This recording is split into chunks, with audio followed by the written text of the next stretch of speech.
También avisaría a sus compinches de ajedrez, entre los cuales había desde profesionales insignes hasta menestrales sin nombre, y otros amigos menos asiduos, pero que tal vez quisieran asistir al entierro.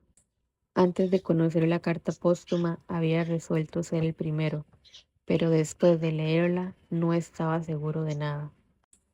De todos modos, iba a mandar una corona de gardenias, por si acaso Jeremías de Saint-Amour había tenido un último minuto de arrepentimiento. El entierro sería a las 5, que era la hora propicia en los meses de más calor. Si lo necesitaban, estaría desde las 12 en la casa de campo del doctor Lacies Olivella, su discípulo amado, que aquel día celebraba con un almuerzo de gala las bodas de plata profesionales. El doctor Juvenal Urbino tenía una rutina fácil de seguir, desde que quedaron atrás los años tormentosos de las primeras armas, y logró una respetabilidad y un privilegio que no tenían igual en la provincia. Se levantaba con los primeros gallos, y a esa hora empezaba a tomar sus medicinas secretas: bromuro de potasio para levantarse el ánimo, salicilatos para los dolores de los huesos en tiempos de lluvia, gotas de cornezuelo de centeno para los vaídos, belladona para el buen dormir. Tomaba algo a cada hora, siempre a escondidas, porque en su larga vida de médico y maestro fue siempre contrario a recetar paliativos para la vejez. Le era más fácil soportar los dolores ajenos que los propios. En los bolsillos llevaba siempre una almohadilla de alcanfor que aspiraba a fondo cuando nadie lo estaba viendo, para quitarse el miedo de tantas medicinas revueltas.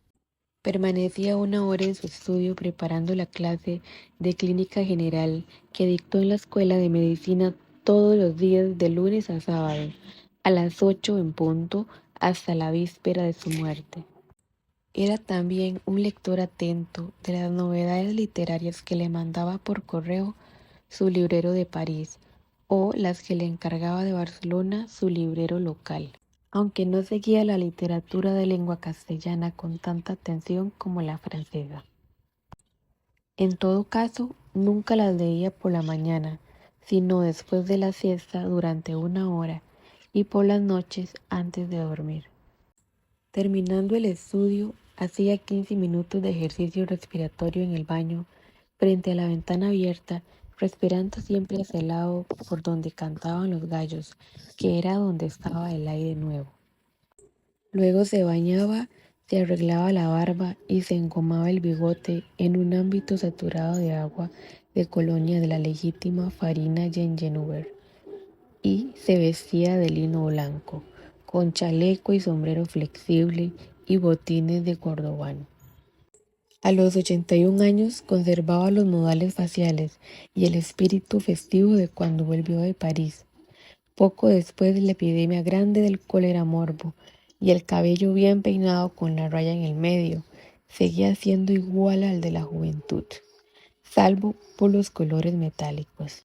Desayunaba en familia, pero con un régimen personal: una infusión de flores de ajenjo mayor para el bienestar del estómago y una cabeza de ajos cuyos dientes pelaba y se comía uno por uno, masticándolos a conciencia con una hogaza de pan, para prevenir los ahogos del corazón. Raras veces no tenía después de la clase un compromiso relacionado con sus iniciativas cívicas, o con sus milicias católicas, o con sus invenciones artísticas y sociales. Almorzaba casi siempre en su casa. Hacía una siesta de 10 minutos sentado en la terraza del patio, oyendo en sueños las canciones de las sirvientas bajo la fronda de los mangos, oyendo los pregones de la calle, el fragor de aceites y motores de la bahía, cuyos efluvios aleteaban por el ámbito de la casa en las tardes de calor como un ángel condenado a la podredumbre. Luego leía durante una hora los libros recientes, en especial novelas y estudios históricos, y le daba lecciones de francés y de canto al loro doméstico, que desde hacía años era una atracción local. A las 4 salía a visitar a sus enfermos, después de tomarse un jarro grande de limonada con hielo.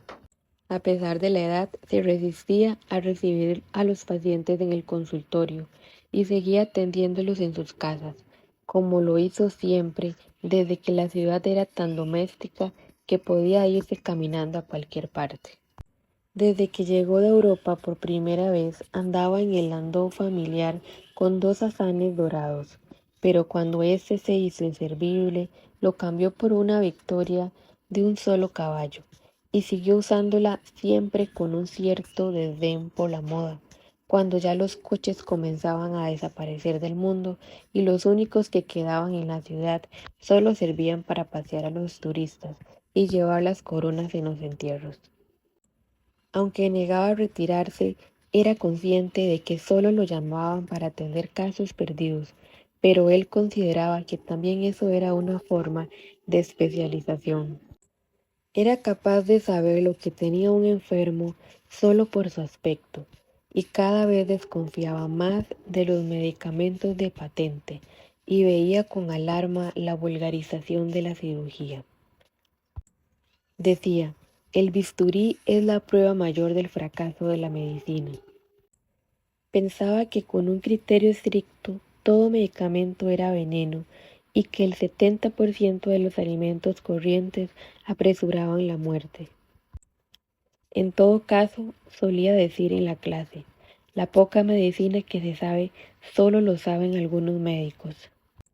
De sus entusiasmos juveniles había pasado a una posición que él mismo definía como un humanismo fatalista. Cada quien es dueño de su propia muerte, y lo único que podemos hacer, llegada la hora, es ayudarlo a morir sin miedo ni dolor. Pero a pesar de estas ideas extremas, que ya formaban parte del folclore médico local, sus antiguos alumnos seguían consultándolo aun cuando ya eran profesionales establecidos, pues le reconocían eso que entonces se llamaba ojo clínico. De todos modos fue siempre un médico caro y excluyente, y su clientela estuvo concentrada en las casas solariegas del barrio de los Virreyes. Tenía una jornada tan metódica que su esposa sabía dónde mandarle un recado si surgía algo urgente durante el recorrido de la tarde.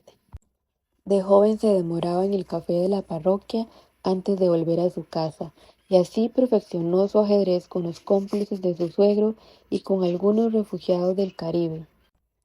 Pero desde los albores del nuevo siglo no volvió al café de la parroquia y trató de organizar torneos nacionales patrocinados por el Club Social.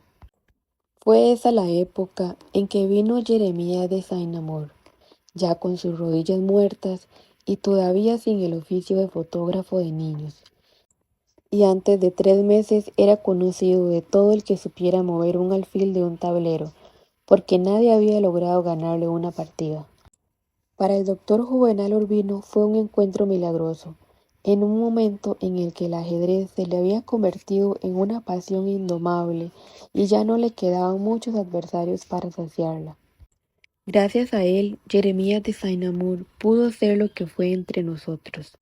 El doctor Urbino se convirtió en su protector incondicional, en su fiador de todo, sin tomarse siquiera el trabajo de averiguar quién era, ni qué hacía, ni de qué guerra sin gloria venía en aquel estado de invalidez y desconcierto.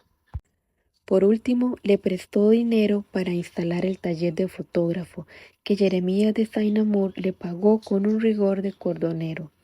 Hasta el último cuartillo, desde que retrató al primer niño asustado por el relámpago de magnesio.